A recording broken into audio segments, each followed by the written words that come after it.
Friends, मेरा नाम संगीता है और आज हम जनवरी 2017 का पेपर 3 जो है सॉल्व करेंगे। ठीक है, तो क्वेश्चन नंबर 1 हम स्टार्ट करते हैं। हुजवेरी के अनुसार फना का अर्थ है, तो इसका ऑप्शन नंबर 3 ठीक है। किसी वस्तु की अपूर्णता का ज्ञान और उसे पाने की इच्छा से विरत होना। इसकी व्याख्या देख लेते हैं। हुजवेरी मुख्यतः अली उस्मान हुजवेरी के नाम से जाना जाते हैं।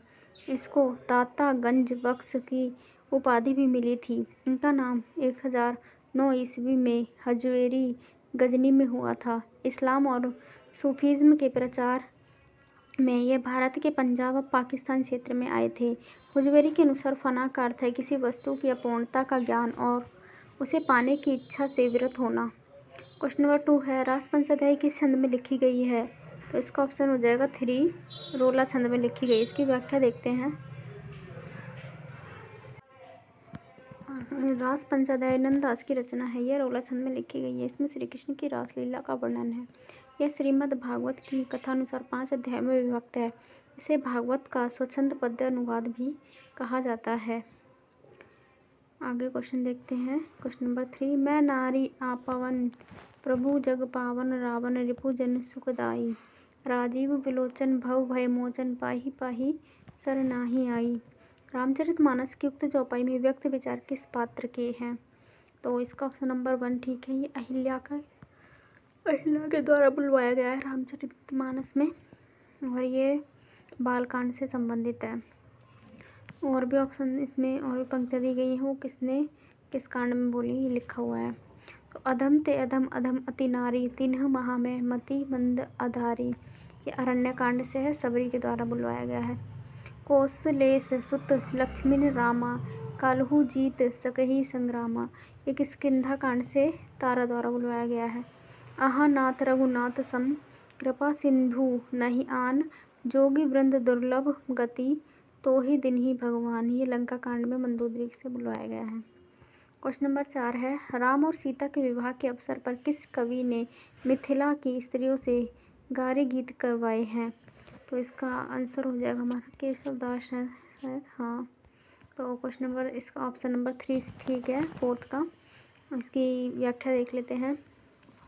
रामचंद्रिका के छठे प्रकाश में जैव नार शीर्षक देकर केशव दास ने मिथिला की स्त्रियों से राम सीता के विवाह के अवसर पर गारे गीत गवाए हैं। भांति भांति अन्नपान व्यंजन आदि जेवही देत नारी गारी पूरी भूरी भूरी भवेही।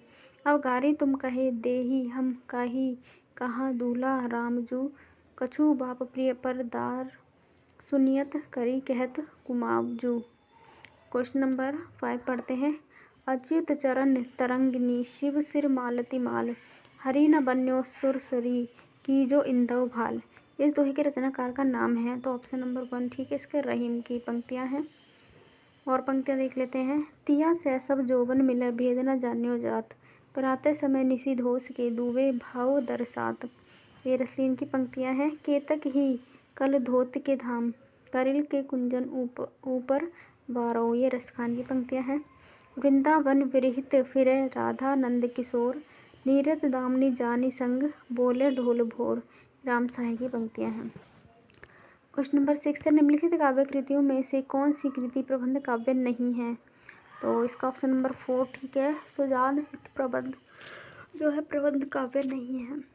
इसकी व्याख्या देखते हैं। चंडी चरित्र गुरु गोविंद सिंह की रचना है। रामचरित सूरती मिश्र की है। सुजान चरित सूदन की है। ये तीनों प्रबंध कृतियां हैं, जबकि सुजान हित प्रबंध घनानंद की प्रबंध काव्य कृति नहीं है। क्वेश्चन नंबर 7 है, लिखन बैठी जाकी सभी गाही गाही गरूर भये न केते जगत के चतुर चितेरे कूर, इस दोहे में सभी का अर्थ क्या है? तो इसका ऑप्शन नंबर 1 ठीक है। चित्र नायिका के समान। इसकी व्याख्या देखते हैं हम। ये पंक्ति दे रखे ऊपर, ये बिहारी का दोहा है। इसमें आई सभी सब अरबी का सब ही है, जिसका अर्थ है यथार्थ चित्र, अर्थात ऐसा चित्र जो नायिका जैसे ही हूबहू हो। नायिका का यौवन रूप सौंदर्य प्रति क्षण बदलता रहा है। चित्रकार जब तक चित्र बनाकर तैयार करता है तब तक नायिका का सौंदर्यमय रूप बदल जाता है। तथा चित्रकार नायिका का यथार्थ या उसके सामने चित्र नहीं बना पा रहा है। क्वेश्चन नंबर 8 है, गीति संग्रह के रचनाकार हैं। तो इसका ऑप्शंस देख लेते हैं और इसका ऑप्शन नंबर 2 ठीक है, रसनिधि। और भी संग्रह और उनके रचनाकार देख लेते हैं।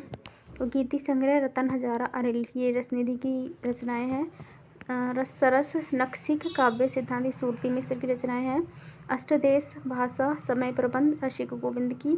काव्य सरोज रस सागर अलंकार गंगा श्रीपति की। क्वेश्चन नंबर 9 है, शकुंतला नाटक किसकी रचना है। तो इसका क्वेश्चन नंबर 3 ठीक है, नेवाज की। शकुंतला नाटक नेवाज, हनुमान नाटक राम, और प्रबोध चंद्रोदय नाटक जसवंत सिंह का है। फाग विलास इश्क चमन फाग बिहार और भक्ति सारी ये सभी नागरीदास की रचनाएं हैं। क्वेश्चन नंबर 10 है, सूरसागर के पदों का भावानुसरण करते हुए किस कवि ने कृष्ण के जीवन का चित्रण किया है। तो ऑप्शन नंबर 1 ठीक है, इसका ब्रजवासी दास। हम इसकी व्याख्या देख लेते हैं। ये सूरसागर के पदों का भावानुकरण करते हुए ब्रजवासी दास ने ब्रजविलास में कृष्ण के जीवन का चित्रण किया है। मंचित ने रामचरितमानस की शैली पर कृष्णायन की रचना की है। प्रेम सखी ने राम और कृष्ण दोनों पर सिख नख की रचना की है। निम्नलिखित में जगन्नाथ दास रत्नाकर की कौन सी रचना नहीं है। तो ब्रह्मदूत नहीं है, बाकी सब जगन्नाथ रत्नाकर की रचनाएं हैं। हिंडोला है, गंगा अवतरण उद्धव शतक है। इनकी व्याख्या देख ले। हिंडोला, गंगा अवतरण, उद्धव शतक, श्रृंगार लहरी और हरिश्चंद्र किसकी जगन्नाथ दास रत्नाकर की रचनाएं हैं। जबकि ब्रह्मदूत, हृदय तरंग, प्रेम कली, सत्यनारायण कविरत्न की रचनाएं हैं। क्वेश्चन नंबर 12 देखते हैं, निम्नलिखित में कौन सा काव्य संग्रह शमशेर सिंह का नहीं है।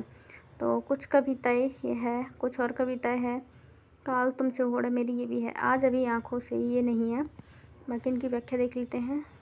ऑप्शन नंबर 3 इसका गलत हो जाएगा और ऑप्शन सही हो जाएगा। कुछ कविताएं ये 1959 में लिखी गई, कुछ और कविताएं 1961, इनका क्रम भी याद कर लेना आता है। बात बोलेंगी 1981 में, काल तुझसे होड़ है मेरी 1988 में, सुकून की तलाश 1998 में, सभी शमशेर बहादुर सिंह के काव्य संग्रह हैं।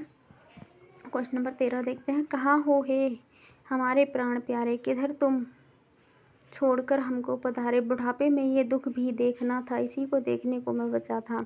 ये काव्य पंक्तियाँ किस उसकी ये कवि की। तो ये है ऑप्शन नंबर 3 भारतेंदु हरिश्चंद्र की पंक्तियाँ, ये इम्पोर्टेंट हैं, देख लो। और भी पंक्तियाँ देख लेते हैं। अंग्रेज राज सुख साथ सजे सब भारी, पैदल विदेश चली जाती यहाँ अति ख्वारी। ये प्रताप नारायण मिश्र की पंक्तियाँ हैं। ये प्रताप नारायण मिश्र की नहीं है, ये भारतेंदु की पंक्तियाँ हैं। भारत दुर्दशा में से ली गई है, इसमें ऑप्शन गलत दे रखा है।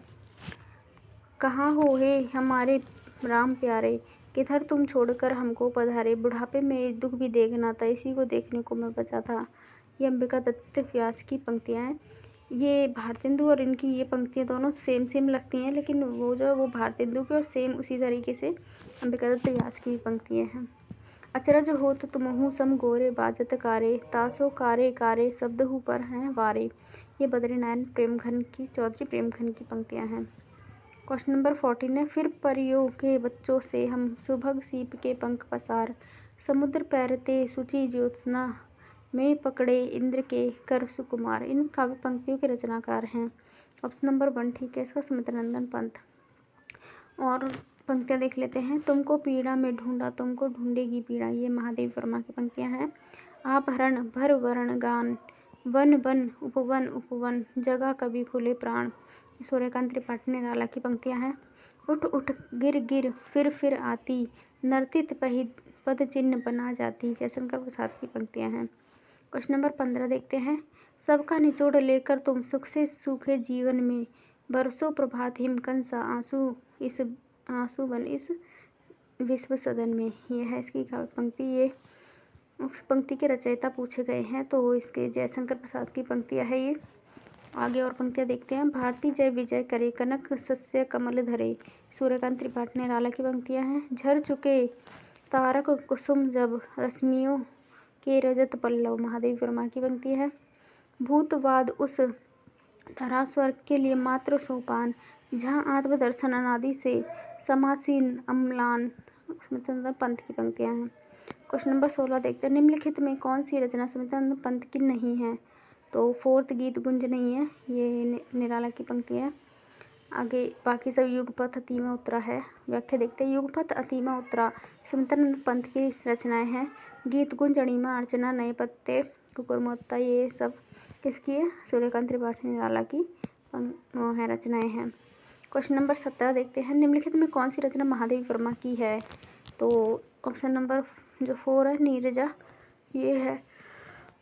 बाकी और भी देखते हैं कौन सी किसकी रचना है। नीरजा 1935 में महादेवी वर्मा, वीणा 1927 ईस्वी में सुमित्रानंद पंत, गीतिका 1936 में निराला, निशा निमंत्रण 1938 में हरिवंश राय बच्चन की है। क्वेश्चन नंबर 18, कहाँ जाऊँ हर दिशा में मृत्यु से भी बहुत आगे की अपरिमित दूरियां हैं। कविता की पंक्तियाँ कुंवर नारायण की किस रचना से हैं? तो ये आत्मजयी रचना से ली गई हैं। ऑप्शन नंबर 3 ठीक है इसका। कहाँ, इसकी व्याख्या देखते हैं, कहाँ जाऊँ दिशा में मृत्यु से भी बहुत आगे की अपरिमित दूरियां हैं। यह पंक्ति कुंवर नारायण के प्रबंध काव्य आत्मजयी 1965 में थी और यह एक पौराणिक काव्य है जो कठोपनिषद के नचिकेता प्रसंग पर आधारित है। डॉक्टर नगेंद्र ने आत्मजयी को विचार काव्य कहा है और वह आगे कहते हैं कि आत्मजयी मूलतः आधुनिक चेतना का काव्य है। क्वेश्चन नंबर 19 है, चौपट चपेट और मयंक मंजरी नाटकों के लेखक हैं। तो इसका ऑप्शन नंबर 1 ठीक है, किशोरी लाल गोस्वामी। व्याख्या देखते हैं इसकी, चौपट चपेट और मयंक मंजरी 1891 में किशोरी लाल गोस्वामी का नाटक है। पद्मावती 1889 में बाबू रामकृष्ण वर्मा का नाटक है। श्री दामा 1904 में राधा चरण गोस्वामी और सुदामा 1934 में किशोरदास वाजपेयी का नाटक है। क्वेश्चन नंबर 20 है, डॉक्टर गोपाल राय के अनुसार हिंदी में नॉवेल के अर्थ में उपन्यास का पद का प्रथम प्रयोग किसने किया था? तो ये किया था भारतेंदु हरिश्चंद्र ने। इसकी व्याख्या देख लेते हैं हम। गोपाल राय के अनुसार भारतेंदु ने सर्वप्रथम हरिश्चंद्र मैगजीन के प्रवेशक 15 अक्टूबर 1873 में नॉवेल शब्द का उल्लेख किया था। हिंदी में नॉवेल के अर्थ में उपन्यास पद का प्रथम प्रयोग भारतेंदु हरिश्चंद्र ने 1875 ईस्वी में हरिश्चंद्र चंद्रिका के फरवरी और मार्च के अंकों में धारावाहिक रूप में प्रकाशित अपूर्ण कथा मालती के लिए किया था। ये इनका अपूर्ण उपन्यास था मालती, उसके लिए किया था। बांग्ला में उपन्यास पद का प्रथम प्रयोग भूदेव मुखोपाध्याय ने 1862 ईस्वी में किया था। राधाचरण गोस्वामी ने 1890 ईस्वी में अपनी कथा पुस्तक सौदामिनी में नॉवेल के लिए नवन्यास पद की संख्या दी थी। क्वेश्चन नंबर 21 है, पांडे बेचन शर्मा उग्र द्वारा रचित उपन्यास नहीं है। चंद हसीनों के कतूत है, दिल्ली का कलंक है, बुधवा की बेटी है। मतलब ऑप्शन नंबर 4 नहीं है, सॉरी उपन्यास नहीं है। दिल्ली के कलंक नहीं है, दिल्ली का दलाल है।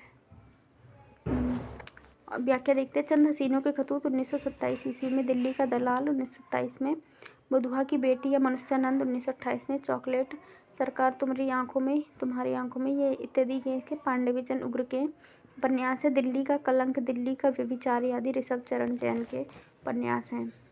क्वेश्चन नंबर 22 है, कन्नड़ कबीलों के जीवन यथार्थ के विविध पक्षों पर आधारित उपन्यास हैं। तो इसका ऑप्शन नंबर 3 ठीक है, कब तक पुकारूं। नरकुंड में वास 1994 में जगदीश चंद्र माथुर का उपन्यास है। ये छद्म आज़ादी का चित्रण है इसमें। कब तक पुकारूं 1957 में रांगे राघव का उपन्यास है और ये राजस्थान के नट कबीलों का जीवन आधारित है। किस्सा गुलाम 1986 में रमेश चंद्र शाह का उपन्यास है। ये स्वतंत्र भारत में गुलामी की दास्ता का चित्रण किया गया इसमें। क्वेश्चन नंबर 23 है, अरुण और मधुलिका किस कहानी के पात्र हैं? तो ये पुरस्कार कहानी के पात्र है जयशंकर प्रसाद की। देख लेते हैं। और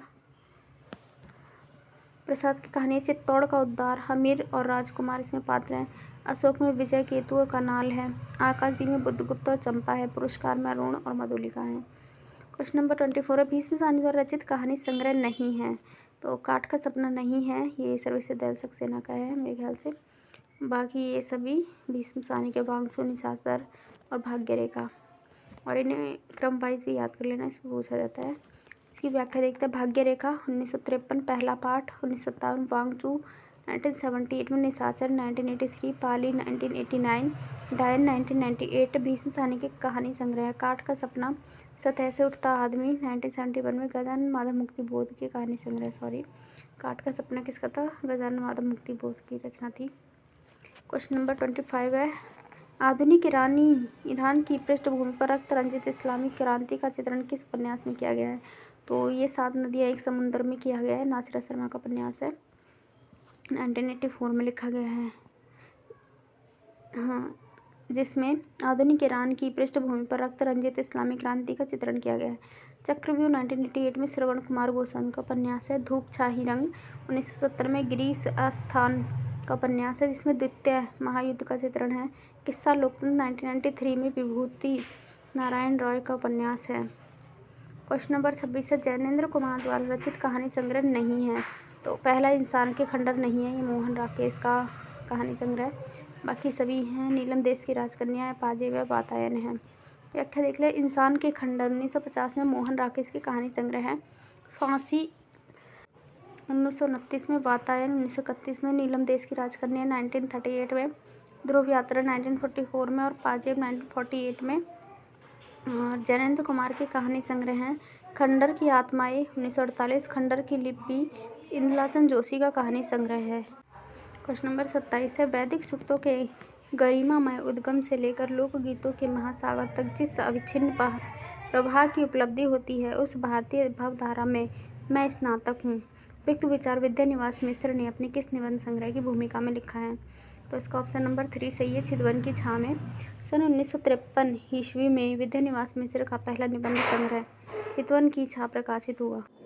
इसकी भूमिका में आपने कहा था कि वैदिक सूक्तों के गरिमामय उद्गम से लेकर लोकगीतों के महासागर तक इस अविच्छिन्न प्रवाह की उपलब्धि होती है, उस भारतीय भावधारा में स्नातक हूँ। मेरी मान्यताओं का वही शाश्वत आधार है। मैं रेती में अपनी डोंकी नहीं चलाना चाहता और ना जमीन के ऊपर बने रूंधे तालाबों में छपकोरी खेलना चाहता हूँ। क्वेश्चन नंबर 28 है, अज्ञा ने शेखर के संदर्भ में अपने किस निबंध में स्वीकार किया कि जियो क्रिस्तोफ के अनवरत आत्मशोध और आत्म साक्षात्कार का जो चित्र रोला ने प्रस्तुत किया, उसे कुछ अवश्य प्रेरणा मिली? वही ऑप्शन नंबर 2 ठीक है, आत्मनेपद में। व्याख्या देखते हैं, अज्ञा ने अपने निबंध आत्मनेपद में यह स्वीकार किया कि जियो क्रिस्तोफ के अनवरत आत्मशोध और आत्म साक्षात्कार का जो चित्र रोला ने प्रस्तुत किया है, उससे मुझे अवश्य प्रेरणा मिली है, लेकिन ना तो शेखर उपन्यास जियो क्रिस्तोफ जैसे उपन्यास हैं, ना शेखर पात्र वैसा पात्र है।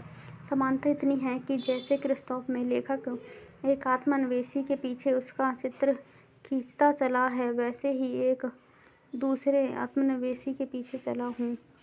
क्वेश्चन नंबर 29 है, आज इस पराजय की बेला में सिद्ध हुआ, झूठी थी सारी अनिवार्यता भविष्य की। केवल कर्म सत्य है, मानव जो करता है इसी समय उसी में निहित है भविष्य, युग युग तक का। अंधयुग नाटक का उक्त संवाद किस अंक से लिया गया है? तो इसके ऑप्शंस देख लेते हैं। ऑप्शन नंबर 4 सही है, पशु का उदय से। इसकी व्याख्या देखते हैं। पशु का उदय से लिया गया, ये वृद्धयाचक का क्या है, कथन है।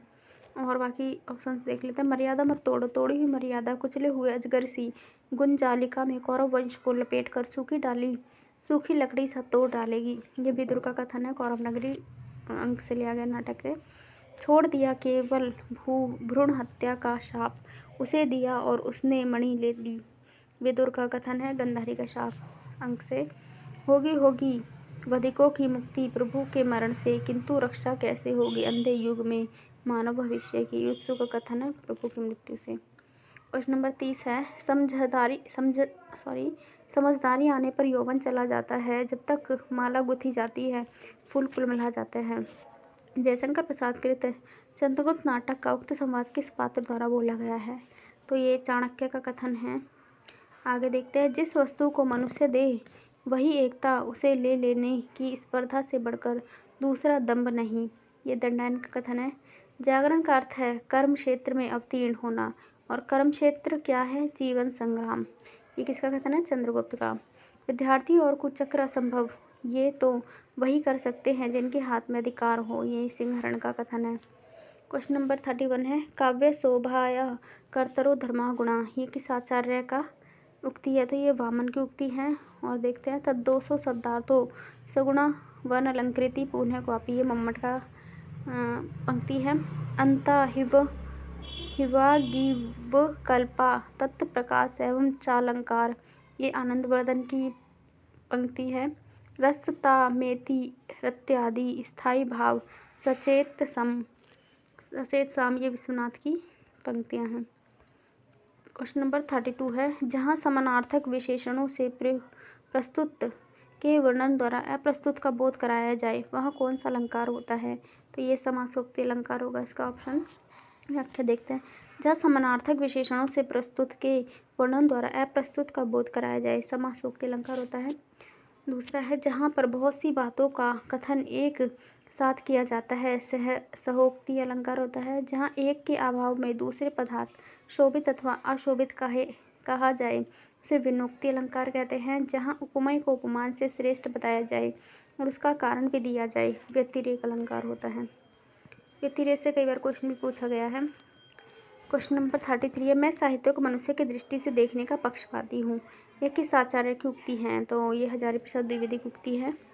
और देखते हैं, ज्ञान राशि के संचित कोष का नाम साहित्य, ये महावीर प्रसाद द्विवेदी की उक्ति है। साहित्य जनता की चित्तवृत्ति का संचित प्रतिबिंब है, रामचंद्र शुक्ल की कृति है। और साहित्य से हमारा आशय उन विशिष्ट और प्रतिनिधि रचनाओं से है जो किसी युग के भावात्मक जीवन का प्रतिमान होती हैं, नंद दुलारे वाजपेयी की कृति है। क्वेश्चन नंबर 34 है, निम्नलिखित में से किस आचार्य ने अलंकार को काव्य की आत्मा मानकर रस का महत्व गौण कर दिया है? तो इसका ऑप्शन नंबर 1 ठीक है, भामा ने। इसकी व्याख्या देख लेते हैं। अलंकार संप्रदाय के प्रवर्तक आचार्य भामा। अलंकार संप्रदाय का प्राचीनतम ग्रंथ काव्य अलंकार है। इसके लेखक भामा हैं। भामा के मत से काव्य का प्राण आत्मा अलंकार है। अलंकार का सर्वस्व वक्रोक्ति है। भामा ने रस और काव्य भाव के स्वतंत्र अस्तित्व को नहीं स्वीकार किया। भामा ने रस का समावेश अलंकारों में ही किया। इस प्रकार भामा ने काव्य के आत्मा अलंकार को माना और रस का महत्व गौण कर दिया। क्वेश्चन नंबर 35 है, जब वक्रोक्ति वक्ता की कंठ ध्वनि पर आश्रित होती है तब उसे क्या कहा जाता है?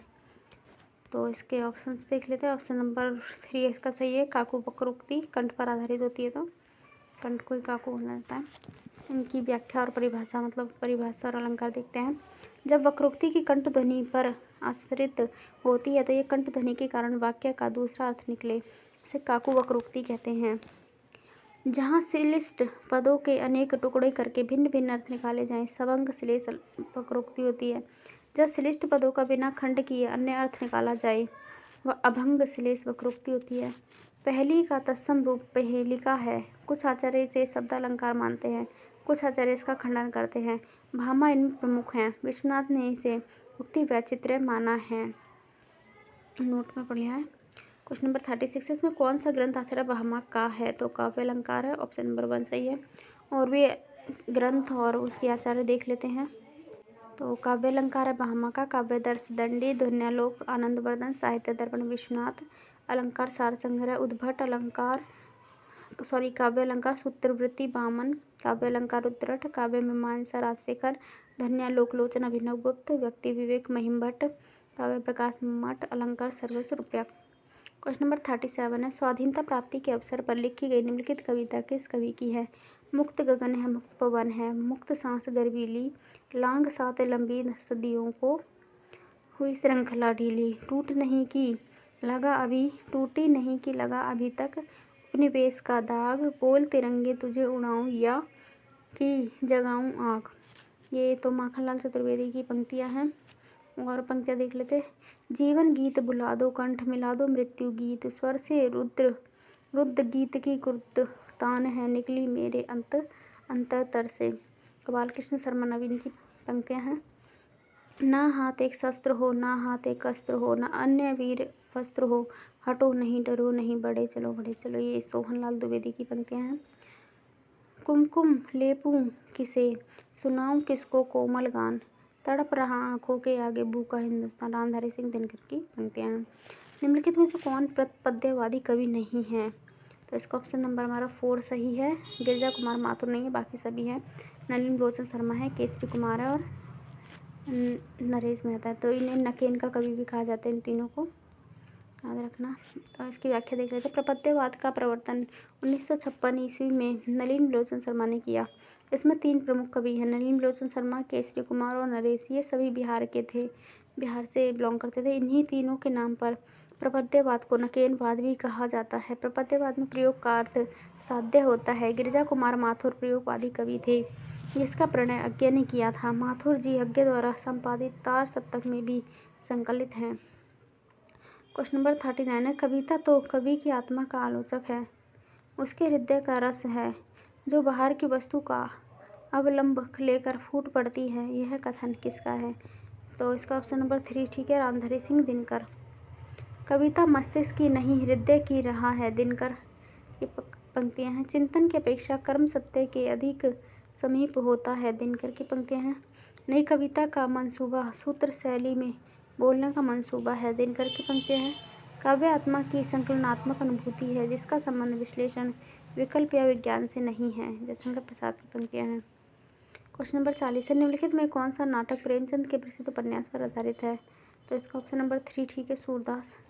श्वेत कमल 1984, युग युग क्रांति 1969, सूरदास 1997 और बंदिनी 1979 सभी विष्णु प्रभाकर के नाटक हैं। सूरदास नाटक प्रेमचंद के उपन्यास रंगभूमि के पात्र सूरदास पर आधारित है। बंदिनी नाटक प्रभात मुखोपाध्याय की रचना देवी का नाट्य रूपांतरण है। भक्तमाल में दिए गए रामानंद के प्रथम चरण 4 शिष्यों का अनुक्रम है। तो इसका ऑप्शन नंबर 2 ठीक है, अनंतदास, सुखानंद, सुरसुरानंद, नरहरियानंद। भक्त काल में रामानंद जी के 12 शिष्य दिए गए हैं, जिनका क्रम इस प्रकार है: अनंतानंद, सुखानंद, सुरसुरानंद। ऑप्शन नंबर 2 ठीक है। और इसकी व्याख्या देखते हैं। भक्त काल में रामानंद जी के 12 शिष्य दिए गए हैं, जिनका क्रम इस प्रकार है: अनंतानंद, सुखानंद, सुरसुरानंद, नरहरियानंद, भावानंद, पीपा, कबीर, सेन, धन्ना, रैदास, पद्मावती और सुरसरी। क्वेश्चन नंबर 42 देखते हैं। आचार्य हजारी प्रसाद द्विवेदी के अनुसार निम्नलिखित संप्रदायों का सही अनुक्रम है। क्वेश्चन नंबर 3, इसका ऑप्शन नंबर 3 ठीक है, श्री संप्रदाय, ब्रह्म संप्रदाय, रुद्र संप्रदाय, सनकादि संप्रदाय। व्याख्या देखते हैं। आचार्य हजारी प्रसाद द्विवेदी ने हिंदी साहित्य की भूमिका संप्रदायों का सही क्रम इस प्रकार बताया है: श्री संप्रदाय, ब्रह्म संप्रदाय, रुद्र संप्रदाय, सनकादि संप्रदाय, राधा वल्लभी संप्रदाय, गुरु नानक और भक्तगण, सूफी साधना का विभाग। क्वेश्चन नंबर 43 है। कालक्रम की दृष्टि से निम्नलिखित काव्य कृतियों का सही अनुक्रम है। तो इसका ऑप्शन नंबर 1 ठीक है, अंग दर्पण, विरह वारिस, व्यंग्यार्थ कौमुदी, मधुर प्रिया।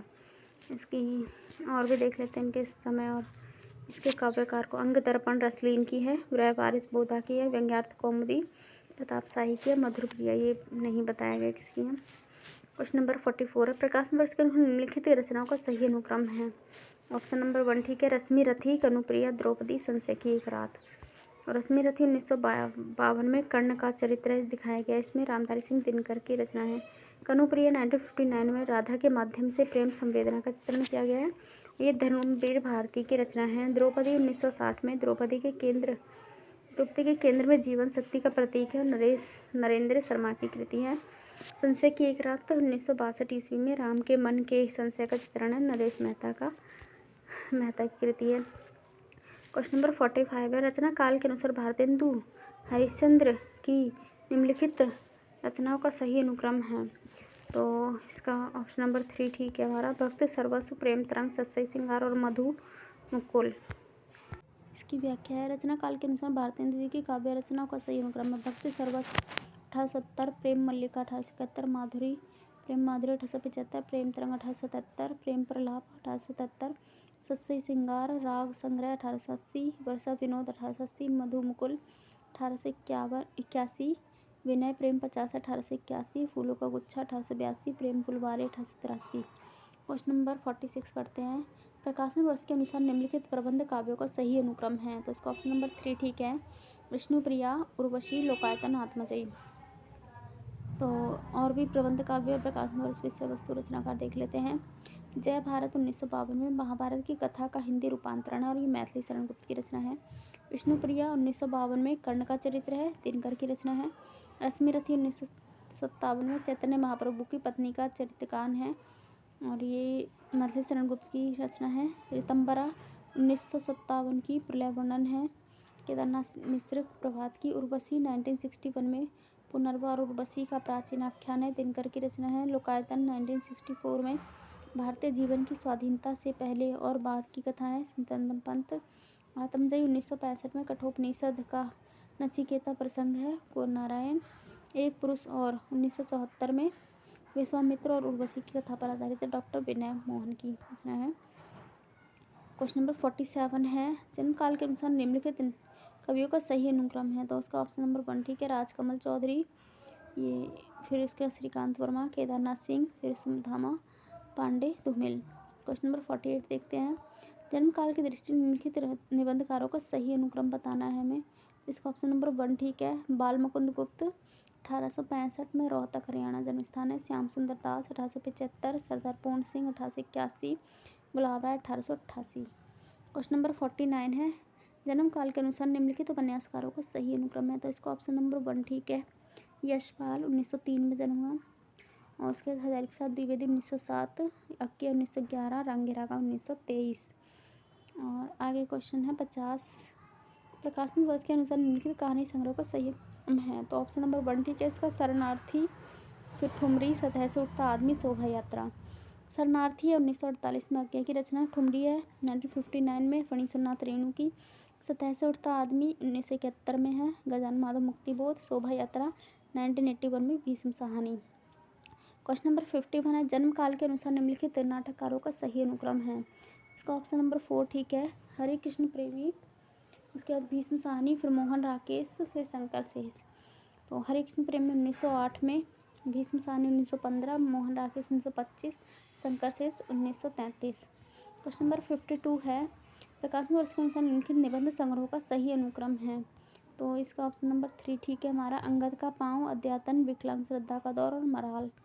में देख लेते हैं कौन सा किसका निबंध है। अंगद का पाँव 1958 में श्रीलाल शुक्ल का, अध्यांतर 1977 में अज्ञा का, विकलांग श्रद्धा का दौर 1980 में हरिशंकर परसाई का, मराल 1993 में किसका, कुबेर नाथ राय का।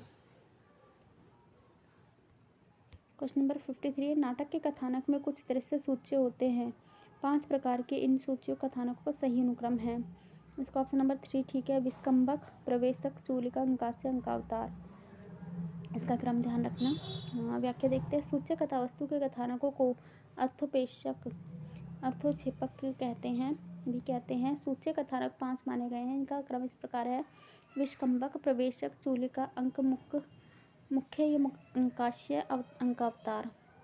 स्रोत या आधार के विचार के से कथा वस्तु के 3 भेद किए जाते हैं, प्रख्यात, उत्पाद्य और मिश्र। क्वेश्चन नंबर 54 है प्रकाशन वर्ष के अनुसार हजारी प्रसाद द्विवेदी के निम्नलिखित आलोचना ग्रंथों का सही अनुक्रम है। इसका ऑप्शन नंबर 4 सही है। हिंदी साहित्य की भूमिका, हिंदी साहित्य का आदिकाल, लालित्य, मीमांसा, मध्यकालीन, बोध का स्वरूप। व्याख्या देखते हैं इसकी। प्रकाशन वर्ष के अनुसार हजारी प्रसाद द्विवेदी का आलोचना ग्रंथों का सही अनुक्रम है।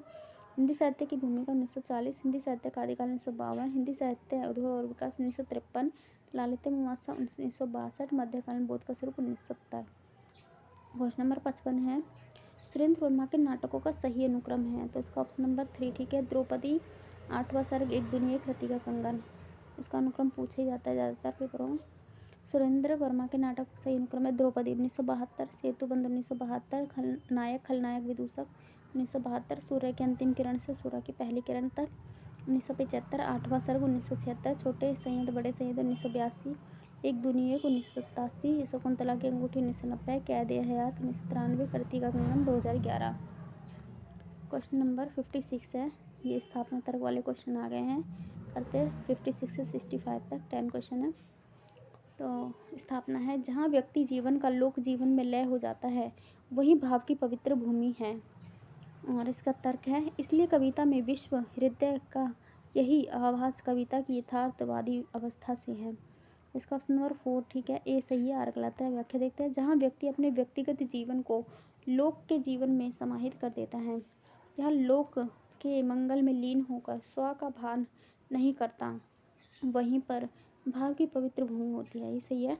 कविता में विश्व हृदय का आभास यथार्थवादी अवस्था नहीं है, बल्कि कविता से लोक का सत्य चित्रण यह कहे कि हूबहू चित्रण की यथार्थवादी अवस्था है, मात्र आभास नहीं है। स्थापना गलत है। ठीक है। क्वेश्चन नंबर 57 है स्थापना है काव्य का आनंद लोकोत्तर और अनिर्वचनीय होता है। और इसका तर्क है क्योंकि रस को ब्रह्मानंद का समानार्थी कहा गया है। तो इसका ऑप्शन नंबर 1 है सही। दोनों ऑप्शन जो है सही है। काव्य का आनंद लोकोत्तर अर्थात लोक से अलग होता है। यह हमें सांसारिक मोह माया से ऊपर उठा देता है। इस आनंद का वर्णन नहीं किया जा सकता, अर्थात यह वर्णन भी अनुभव की प्रक्रिया है जो सिर्फ महसूस किया जा सकता है। काव्य के आनंद में हमें रस की प्राप्ति होती है और यह काव्य रस ब्रह्म के समान आनंद देने वाला होता है, इसलिए दोनों तक जो है सही है। क्वेश्चन नंबर 58 है स्थापना रस ज्ञान द्वारा ग्राह्य होता है। तर्क है क्योंकि हृदय की अनुभूति के साथ उसकी बौद्धिक सत्ता भी होती है। ऑप्शन नंबर 3 सही है। इसके दोनों ऑप्शन जो हैं गलत हैं। रस को ज्ञान से नहीं बल्कि संवेदना और भाव से हम ग्रहण करते हैं। हृदय जहाँ हृदय की वास्तविक अनुभूति होती है वहीं बुद्धि की सत्ता नहीं होती। अनुभूति संवेदना आधारित और बौद्धिकता तर्क आधारित होती है। तो स्थापना ये और दोनों गलत हैं। क्वेश्चन नंबर 59 है स्थापना है छायावाद उत्तर कविता विचार प्रधान काव्य है। तर्क है क्योंकि उसमें कवि के निजी संवेदना अनुभवों को अभिव्यक्ति होने का अवसर नहीं मिला। तो इसका ऑप्शन नंबर 1 है। दोनों ऑप्शन गलत हैं। छायावाद उत्तर कविता मात्र विचार प्रधान काव्य ही नहीं है बल्कि इनसे सामाजिक चेतना और भावबोध तथा संवेदना और यथार्थता को भी अपने परिवार में शामिल किया है। हाँ, छायावाद उत्तर कविता में प्रयोगवाद जरूर बौद्धिकता और विचार प्रधान काव्य को वार्यता देता है। विचार प्रधान काव्य में भी कवि को निजी संवेदनाओं को अभिव्यक्त करने का अवसर मिलता है। तो ये यार दोनों गलत हैं। क्वेश्चन नंबर 60 है स्थापना है कला माध्यम के द्वारा कलाकार सत्य को सुंदर बनाकर निजत्व की उपलब्धि कराता है। तर्क है क्योंकि सत्य कलाकार की संचित पूंजी होती है। सौंदर्य सृजन उसका व्यापार और लोकमंगल का प्रसार उसकी उपलब्धि। इसका ऑप्शन नंबर 3 ठीक है। ए गलत आर सही है। व्याख्या देखते हैं। कला के माध्यम से कलाकार सत्य को सुंदर बनाकर निजत्व की नहीं कला की उपलब्धि कराता है। कला को जन कल्याण का मार्ग भी बनाता है। सत्य ही कलाकार की एकत्रित एवं संचित पूंजी है। सौंदर्य का सृजन करना ही व्यापार है। कला के माध्यम से लोक के मंगल का प्रसार करना ही कलाकार की उपलब्धि है, इसलिए एक गलत आर सही है। क्वेश्चन नंबर 61 देखते हैं। काव्य इसकी स्थापना है काव्य सौंदर्य भाव और कला की एक अवनीति है। तर्क है क्योंकि काव्य में भाव पक्ष और कला पक्ष दोनों असंबद्ध होते हैं। तो ऑप्शन नंबर 1 इसका ठीक है। ए सही है आर गलत है। इसकी व्याख्या देखते हैं। काव्य सौंदर्य तभी पूर्णता को प्राप्त कर सकता है जब उसके भाव पक्ष और कला शिल्प पक्ष में सामंजस्य हो। काव्य में भाव पक्ष और कला पक्ष दोनों आपस में संबंध होते हैं, तभी काव्य सौंदर्य पैदा होता है। ये सही आर गलत है। क्वेश्चन नंबर 62 है स्थापना है मिथक मनुष्य के आदिम मस्तिष्क की सृजनशील शक्तियों का मूल्यवान सांस्कृतिक उपहार है। तो तर्क है क्योंकि आदि मन और मस्तिष्क द्वारा प्रवृत्ति के तत्वों और घटनाओं के मानवीकरण की अचेतन प्रक्रिया है मिथक रचना का मूल बनी है। तो इसके कोड में कौन सा सही है देख लेते हैं। ऑप्शन नंबर 1 ठीक है। इसका ए सही आर सही। व्याख्या देखते हैं। मिथक एक कथा है जिसमें सृष्टि के प्रारंभिक दौर के आदिम मानव की विचार शैली जो विज्ञान धर्म दर्शन आदि से संदर्भित है का संश्लिष्ट रूप है।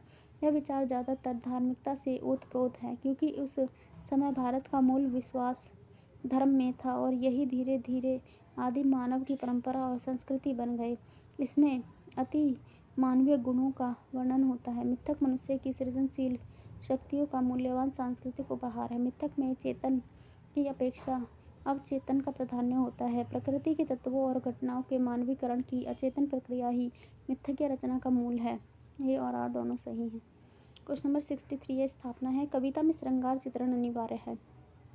तर्क है क्योंकि श्रृंगार की सरस वाग्धारा ही पाठक को आनंदित कर सकती है, अन्य भावधारा नहीं। इसका ऑप्शन नंबर 4 है। दोनों ही गलत हैं ऑप्शन और तर्क।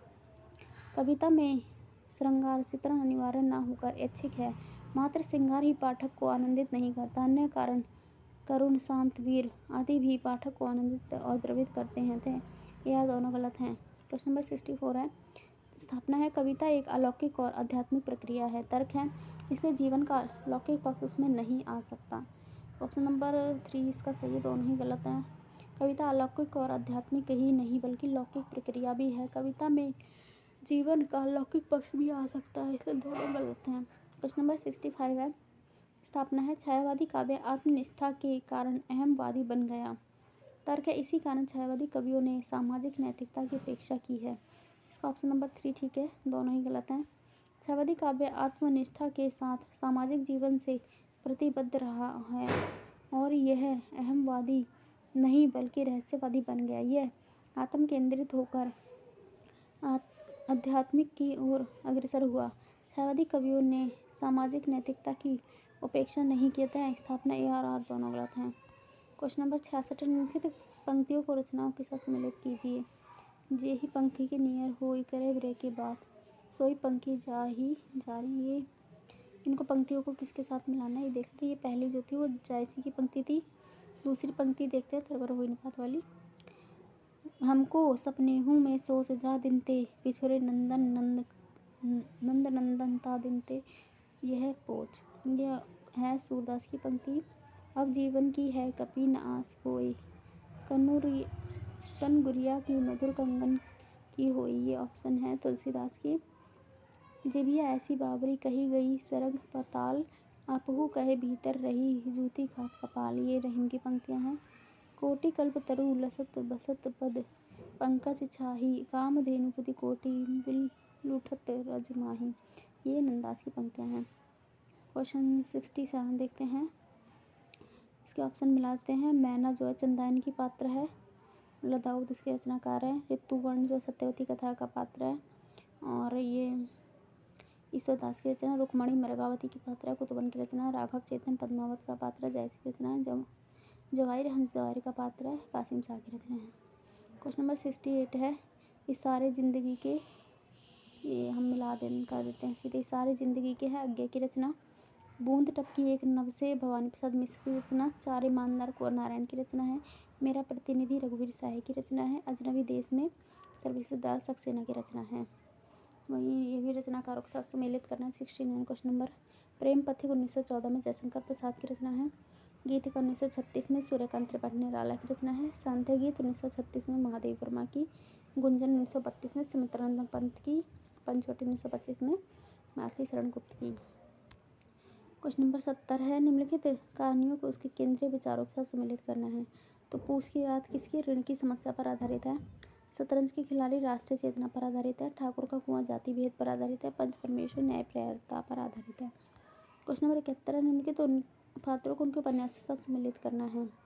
सेल्मा किसकी पात्र है, अपने अपने अजनबी की पात्र है, 1961 में। क्वेश्चन नंबर 2 ठीक है। इसका आज्ञा इसके उपन्यासकार है। निर्गुणियन नच्चबोध गोपाल 1978 में अमृतलाल नागर का उपन्यास है। मणिक मुल्ला सूरज का सातवां घोड़ा का पात्र है, 1952 में धर्मवीर भारती का उपन्यास है। सरस्वती ये पथबंधु था की पात्र है, 1962 में नरेश मेहता का उपन्यास है।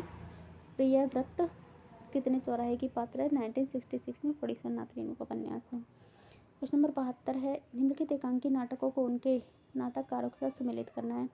तो रेशमी टाई किसकी है, रामकुमार वर्मा की एकांकी है। लॉटरी भुवनेश्वर प्रसाद की एकांकी है। पर्दे के पीछे उदय भट्ट की। रीढ़ की हड्डी जगदीश चंद्र माथुर की। विवाह के दिन उपेंद्र नाथ दस की। क्वेश्चन नंबर 73 है। इनके पात्रों को कहानी के साथ सम्मिलित करना है। तो चंपा और बुद्धगुप्त आकाशदीप कहानी के पात्र जयशंकर प्रसाद की है। अलोपीदीन बंशीधर नमक का दरोगा कहानी के पात्र हैं, प्रेमचंद की है। सिरचन मानू ठेस कहानी के पात्र फणीश्वरनाथ रेणु की कहानी है। बाबा भारती खंडक सिंह ये हार की जीत कहानी के हैं, सुदर्शन की कहानी है। राम जी दास और रामेश्वरी ताई कहानी के पात्र हैं, ये भी समरनाथ शर्मा की कहानी है। क्वेश्चन नंबर 74 है। इनके संप्रदाय के साथ सिद्धांतों को मिलाना है।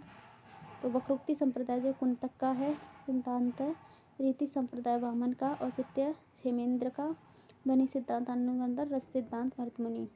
क्वेश्चन नंबर 75 है। जयशंकर प्रसाद के नाट्य गीतों को उनके गानों के साथ मिलाना है। तो अरुणिय मध्यमदेश हमारा ये कानलिया का गीत है चंद्रगुप्त नाटक से। हिमद्री तुंग सिंह सरंग से प्रबुद्ध सत्य भारतीय अलका का गीत है, अलका पात्र गाती है। तुम कनक किरण के अंतराल में लुक छुप कर चलते हैं क्यों चंद्रगुप्त नाटक से राक्षस का पात्र है, राक्षस गाता है। ये सभी किसके, चंद्रगुप्त नाटक के वो दे रखे हैं कथन। आह वेदना मिली विदाई ये देवसेना गाती है स्कंदगुप्त नाटक में। ये मधुप कब एक कली का है पाया, जिसमें प्रेम रस सौरभ और सुहाया, बेसुध हो उस कली से मिलता भर अनुराग। ये मालविका गाती है चंद्रगुप्त नाटक में। तो ये यहीं पे ख़त्म होता है ये वाला पेपर। आगे हम 2016 का पेपर करेंगे सॉल्व। तो धन्यवाद। चैनल को लाइक शेयर सब्सक्राइब ज़रूर करें फ्रेंड्स। हम नेक्स्ट वीडियो में लाएंगे। धन्यवाद।